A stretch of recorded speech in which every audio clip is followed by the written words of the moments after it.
Hi everybody, welcome back to another Airbrushing Small Portraits. Today's video we're going to be doing Lemmy, Ace of Spades. We've got Lemmy very lightly penciled out on a credit card size piece of card. And I've got a test panel to the side. As you can see, we've done some bits on here. Just testing the brush.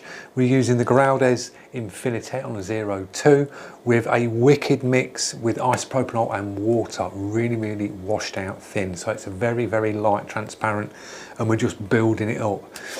I'll move the other camera in closer, and then you'll see me just working this portrait in the time lapse. Basically working in a transparent, so you're just going in really light, and then just going over and over and darkening it up. So enjoy today's video, and I'll see you at the end for a closer look. See you in a bit.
There you go guys, in that little time lapse we've got Lemmy down, Ace of Spades. I'll give you a little closer look, zoom you in, and I will see you guys in the next one. Thanks for watching.